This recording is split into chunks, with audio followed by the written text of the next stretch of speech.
그러한 대답입니다. 예, 우리가 인생을 살아가는 데 있어서 의식주라고 하는 것은 아주 필수적인 그런 요소죠. 그 중에서도 옷이나 주거 환경이 조금 좀 모자라거나 떨어지는 한이 있더라도 당장의 생존에는 그렇게 큰 영향을 미친다고까지 할 수는 없습니다. 그런데 이 음식이 끊어지게 되면은 하루 이틀 사이에 사람은 돌변하게 되고, 예전 속담에도 사흘을 굶으면 양반도 담을 넘는다라는 말이 있고, 배고픈 호랑이가 풀을 뜯어 먹는다라는 말까지 있을 정도로 음식이라는 것은 생존에 있어서 아주 중요한 요소입니다. 그래서 우리는 항상 늘 먹는 거를 생각하면서, 걱정하면서, 또 계획하면서 그렇게 살아갑니다. 갑자기 이제 먹는 얘기를 하니까 제가 잠깐만 침이 고여갖고 아유 죄송합니다. 자, 여러분, 예를 들어서 이 국가가 존재하고 육해공 국경을 지키고 때로는 다른 나라와 마찰을 빚곤 하는 그런 이유가 뭐겠습니까? 그런 일들이 왜 일어날까요? 여러 가지 이유를 갖다 붙이지만 사실상 의식주를 확보하기 위한 부단한 인류사 그 내내 이어져 오는 그 노력의 일환인 것입니다. 때로는 그 노력이 도를 지나쳐서 요즘처럼 국제적인 문제로 대두되기도 합니다만 사실상 본질은 하나입니다. 넓은 의미에서 식량의 안정적 확보라는 겁니다. 무엇을 먹을까? 무엇을 마실까? 어떻게 살아갈까라는 것은 인류 역사와 언제나 함께 해왔던 큰 문제가 되는 겁니다. 자, 예수님께서도 인간에게 이 육신의 떡이 필요하다라는 사실을 부정하지 않으셨습니다. 오늘 본문을 보면은 광야에 모인 이 수천 명의 그 배고픔을 예수님은 결코 외면하지 않으셨습니다. 그러나 성경 전체에서 말씀하시는 맥락을 자세히 살펴보면은 우리 예수님의 관심은 단순히 사람들의 허기를 채워주시는 데 있지 않았다라는 것입니다. 예수님께서는 배고픈 군중보다 더 깊은 곳에 있는 그 굶주린 군중들의 영혼을 바라보고 계셨던 겁니다. 그래서 이 오병이어의 사건이 우리에게 또 오늘은 색다르게 다가오는 것입니다. 자, 이제까지 예수님께서 일으키셨던 여러 가지 기적들을 이렇게 보면은 어떤 특징이 있느냐면 사실상 다 개인의 문제에 대한 그런 것들을 해결해 주신 거였다라는 겁니다. 병자를 고쳐주셨고 귀신을 내쫓으신 것 등의 기적들은 개개인의 문제에 대한 것이었고 이를 통해서 당신께서 이 땅에 성육신하신 메시아, 즉 구세주라는 것을 알리시기 위한 그러한 기적이었던 겁니다. 그런데 수천 명을 먹이신 이 기적은 단순히 그 수천 명 개개인의 그 굶주림을 채우기 위한 것이 아니었다라는 것에 바로 오늘 이 말씀의 포인트가 있는 겁니다. 자, 오늘 이 본문의 말씀 오병이어의 사건은 세례 요한의 죽음 직후에 일어났던 사건입니다. 세례 요한은 하나님의 말씀을 전하다가 권력 앞에서 목숨을 잃어버립니다. 한쪽에서는 세례 요한의 죽음을 슬퍼하는 통곡 소리가 울려 퍼지고 한편에서는 그 헤롯 궁전에서 화려한 잔치가 열리고 있었던 겁니다. 그러나 그 잔치의 끝에 의인의 피가 흐르게 되는 거예요. 욕망과 권력이 차려놓은 이 세상의 식탁은 결국 생명을 죽이는 자리로 끝나게 되더라는 겁니다. 그런데 예수님은 그 상황을 떠나서 광야로 가십니다. 예수님이 세례 요한의 죽음의 그 소식을 듣고 왜 광야로 가셨을까요?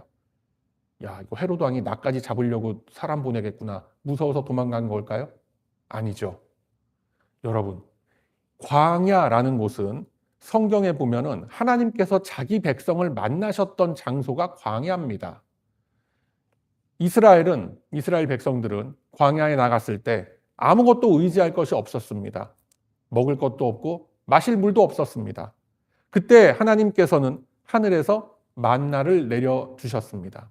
즉, 이 광야라는 곳은 인간의 능력이 끝나는 자리였고 하나님의 은혜가 시작되는 자리가 바로 광야라는 겁니다. 해서 예수님께서 다시 광야로 가신 거는 이게 우연의 일치가 아닌 겁니다. 하나님께서 옛날 백성을, 옛 이스라엘 백성을 만나로 먹이신 것과 같이 이제 메시아께서 이 새로운 백성을 생명의 떡으로 먹이기 위해 오셨음을 선포하기 위해서 광야로 가서 그 많은 사람들을 만나 주신 겁니다.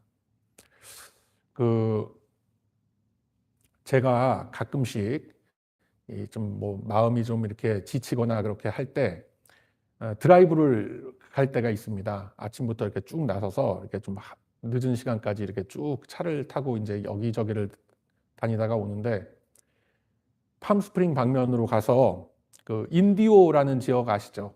한 3시간 좀 넘게 걸립니다. 거기까지 갔다가 좀 쉬다가 이렇게 돌아오고 할 때가 있고, 어떤 날은 15번 놀스를 타고 바스토우를 지나서 여러분들 잘 아시죠? 라스베가스 가는 길 아닙니까? 15번 놀스를 타고 바스토우를 지나서 그 폴트 어웨인이라는 이렇게 미 육군에서 관리하는 그 굉장히 대규모 훈련장이 있는 지역이 있고 그렇습니다. 거기가 데스밸리 남서쪽 지역인데 사람 인적도 없는 사막이 몇십 마일이 펼쳐지는 데가 있어요.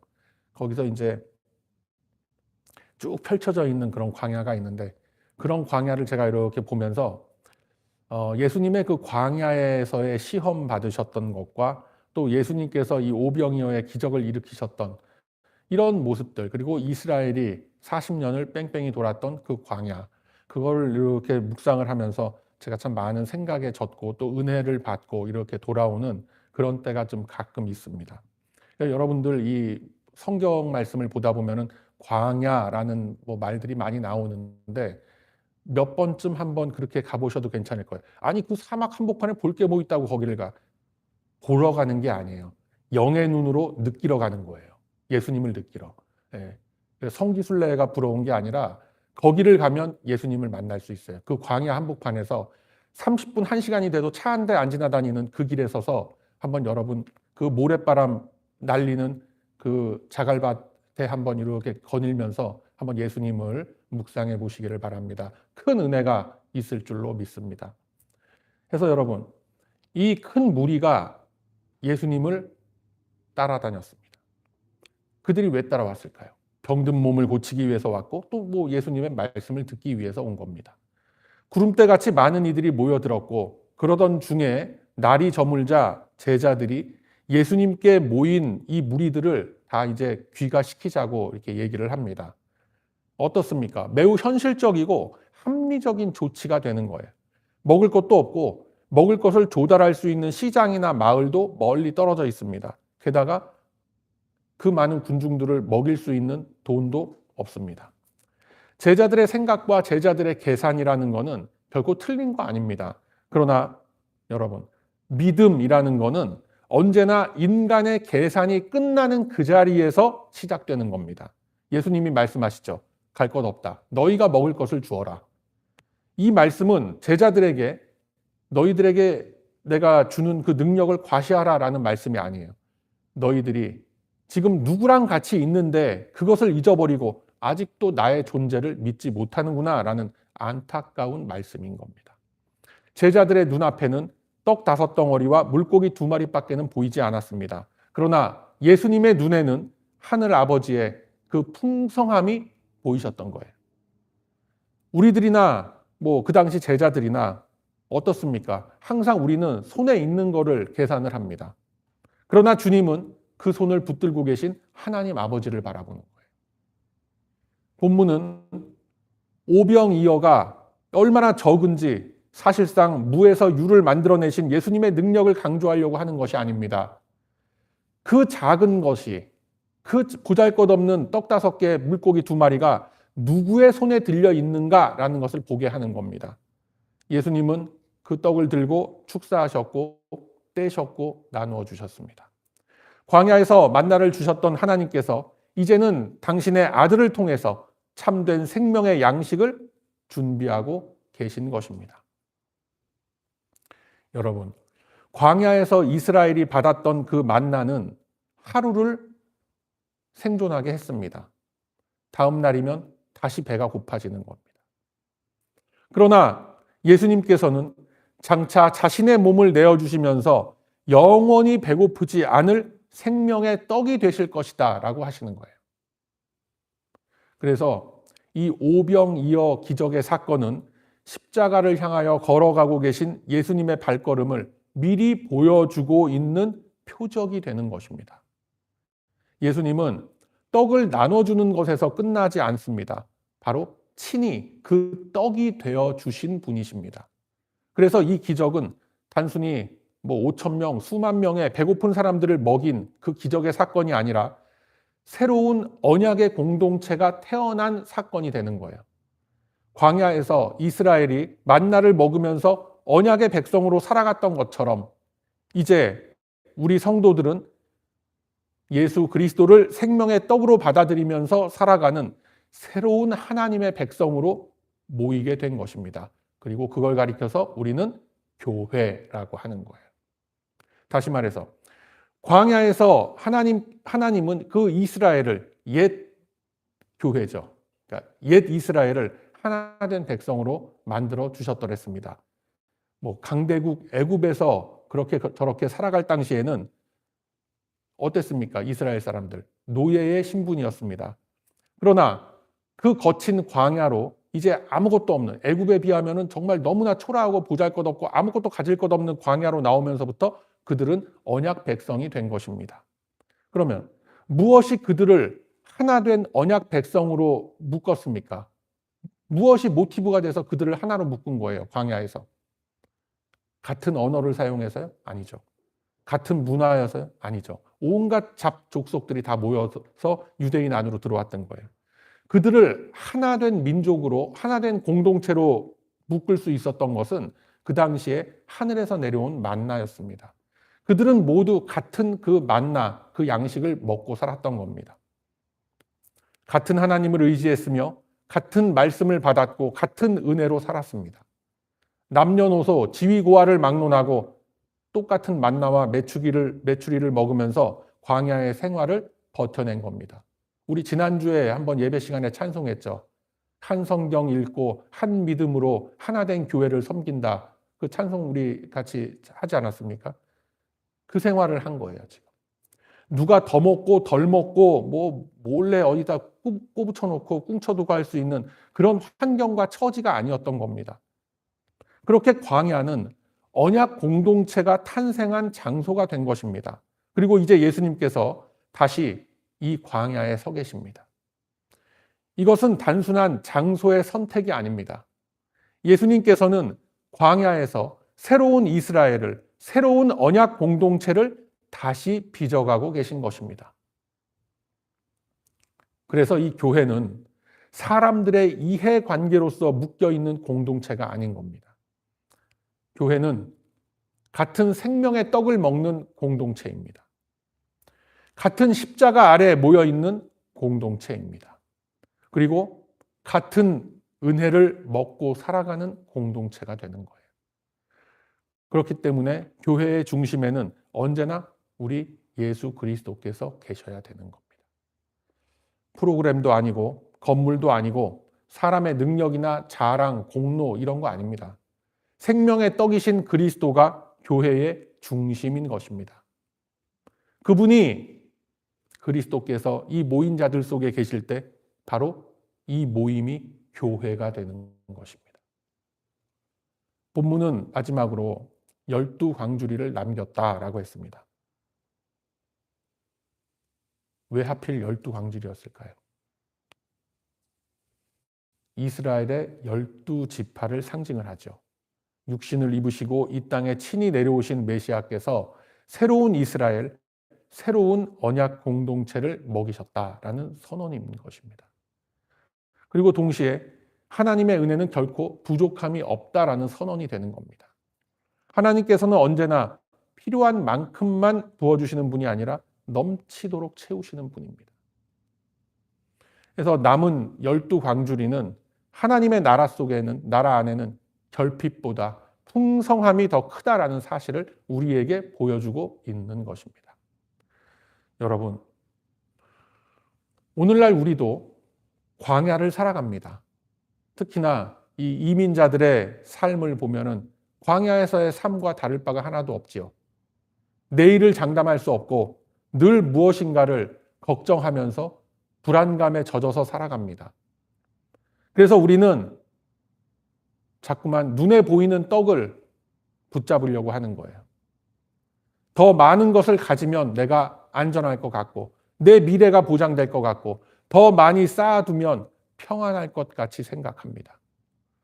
그러나 성경은 우리에게 묻고 있습니다. 무엇이 너를 살게 하느냐? 세상의 떡이냐? 예수 그리스도라는 떡이냐? 이스라엘은 하늘에서 내려온 만나로만 살았던 것은 아닙니다. 바로 하나님의 약속으로, 하나님의 언약을 붙잡는 그 믿음으로 살았던 거예요. 교회도, 우리 성도들도 육신의 떡을 가지고 살아가는 그런 존재들이 아닙니다. 생명의 떡이신 그리스도로 살아가는 공동체인 것입니다. 그래서 우리는 성찬의 식탁에 설 때마다 단순히 과거에 있었던 그런 구원의 일들, 하나님을 내가 체험했던 그런 과거의 일들만을 추억하고 되새기는 것은 아닙니다. 우리를 위하여 자신의 몸을 떼어주신 그 그리스도를 지금 현재의 실존의 은혜로 우리는 받고 있는 겁니다. 그래서 우리가 또 오늘 나누게 되는 이 성찬의 식탁은 교회의 중심이고 바로 예배의 중심이 되는 거예요. 그리고 하나님 나라의 잔치를 미리 맛보게 하는 은혜의 식탁이 되는 것입니다. 그리고 장차 이 어린 양의 혼인잔치에서 완성될 영원한 식탁을 바라보게 하는 것입니다. 해서 이 오병이어의 기적 사건이 이 작은 것으로도 큰 일을 할 수 있다라는 어떤 이런 성공담으로 사용되면 안 되는 거예요. 이게 하나님의 의도가 아닌 겁니다. 하나님께서 광야에서 당신의 백성들을 모으시고 다시 은혜의 식탁을 차리셨다라는 선언이 돼야 되는 거예요. 만나를 내리셨던 하나님께서 이제는 자신의 아들을 생명의 떡으로서 우리에게 내어주시고 그 떡을 먹고 살아가는 새로운 공동체를 이 땅에 세우셨다라는 복음의 이야기인 것입니다. 그것이 오병이어의 사건인 거예요. 여러분, 세상은 우리에게 수많은 떡을 약속합니다. 돈이라는 떡, 성공이라는 떡, 쾌락이라는 떡, 명예, 인정이라는 떡을 우리에게 이야기합니다. 그리고 그러한 떡을 얻기 위하여 또는 그러한 떡을 빼앗아 오기 위하여 숱한 사람들이 애쓰고 노력하면서 땀을 흘립니다. 그러나 그 떡들은 다시금 우리를 배고프게 하는 거예요. 가지면 가질수록, 먹으면 먹을수록 기쁨과 만족함이 있는 것이 아니라 더 깊은 갈증과 배고픔과 공허감과 불안감을 주는 거예요. 오직 그리스도만이 영원히 배고프지 않는 이 생명의 떡이 되신다는 이 사실을 여러분 꼭 믿으시기를 바랍니다. 아멘. 그래서 이 우리의 교회는 떡을 많이 가진, 세상에 떡을 많이 가진 사람들이 모여드는 곳이 아니라 생명의 떡이신 예수 그리스도를 함께 먹고 살아가는 하나님 나라의 실체로서 우리는 모이는 거예요. 그리고 이 식탁은 오늘 성찬의 자리에서 우리에게 열리고 장차 하나님 나라의 그 완성된 잔치에서까지 영원히 이어지게 될 것입니다. 그래서 오늘 우리들이 살고 있는 인생길, 광야를 지나고 있는 이 오늘도 우리의 시선은 손에 들린 오병이어가 아니라 광야 한가운데에 우리의 이 인생길 앞에 은혜의 식탁을 차리시는 목자 되시는 예수 그리스도를 향해야 하는 것입니다.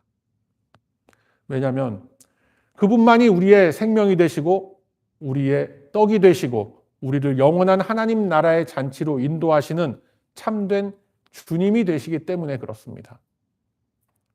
그리고 그분만이, 오직 예수 그리스도만이 우리네 신앙의 목표가 되시고 내용이 되고 또 의미가 되기 때문에 그렇습니다. 사랑하는 우리 베다니 가족 여러분, 오늘 이 예배를 마치고 여러분들 각자의 자리로 돌아가실 때 이 한 가지를 마음에 꼭 품고 가시기를 바랍니다. 내 손에 들린 것, 내가 가진 것들이 얼마나 작고 보잘것 없어 보이더라도 그것을 주님 앞에 내어드리는 그 순간 그것은 이미 주님의 손안에 있는 겁니다. 나의 시간, 나의 인생, 나의 소유, 나의 모든 것들 주님의 손에 붙잡힌 바 된 것입니다. 오병이어의 기적은 단순히 떡이 많이 늘어났다는 것에 있지 않습니다. 그 보잘것없는 보리떡이 바로 예수님의 손에 붙들려 있었다는 것이 중요한 거예요. 마찬가지로 우리가 살아가고 있는 이 삶이, 우리의 인생이 아무리 초라하고 또 우리의 믿음이 아무리 연약하며 우리가 살아가는 이 삶의 처지가 아무리 광야처럼 메말라 있다 하더라도 그것을 주님께 온전히 내어드리고 그 삶이 주님의 손에 붙들리게 되면 하나님께서 이루시는 구원의 역사는 계속 끊이지 않고 일어나는 겁니다. 5천 명이 아니라 수천 수만을 먹이셨던 그 기적과 같이 그렇게 되는 거예요. 그래서 우리가 할 일은 단지 하나입니다. 있는 이 모습 그대로 주님 앞에 나의 전부를 내어드리는 겁니다. 우리가 방금 전에 찬송했죠. 내 모습 이대로 주 받아주옵소서. 날 위해 돌아가신 주 날 받으옵소서. 그 찬송의 그 마음 그대로 우리의 전부를 주님 앞에 드리는 거예요. 내가 오병이어가 되는 거예요. 그리고 그 광야에서의 식탁은 그냥 여기서 끝나는 것이 아닙니다. 그 광야의 식탁이 마가의 다락방으로 이어지게 되고 그 다락방에서의 최후의 만찬이 골고다의 십자가로 이어지게 되고 그 십자가가 바로 부활의 새벽으로 다시 우리 앞에 열리게 되는 겁니다. 그리고 마침내 어린 양의 그 혼인잔치로 이어지듯 오늘 우리가 함께 받는 이 생명의 양식 또한 그 완성된 잔치를 향하여 나아가게 하는 우리 믿음의 원동력이 되게 되는 것입니다. 우리가 하루하루 살아가는 인생이라고 불리는 이 시간은 지금도 그 길 위에 서서 조금씩 흘러가고 있는 것입니다. 2026년도 벌써 8월이에요, 여러분.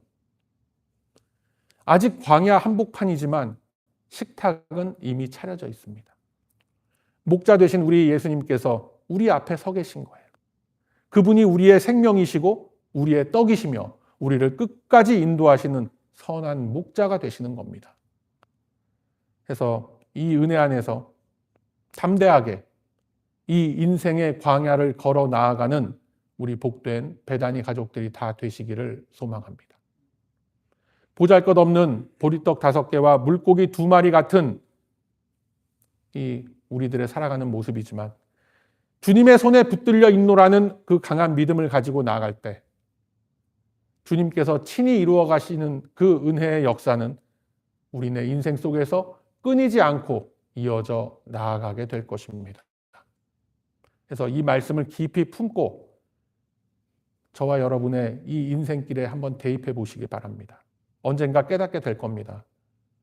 나를 통하여 이 오병이어의 기적을 만들어 가셨던 하나님께서 이제까지 나를 붙들고 오셨던 것과 같이 나에게 남겨진 인생의 공간 속에서도 변함없이 주님께서 앞으로도 영원히 나를 붙들고 가시는 모습이 보여지게 될 것이고 느껴지게 되고 체험되게 될 것입니다. 그래서 그 귀한 체험을 통하여서 더욱 깊고 넓은 믿음의 지경을 누리시는 우리 모두가 다 되시기를 바랍니다. 그러함으로 이제는 나의 이 모습 이대로 받으시고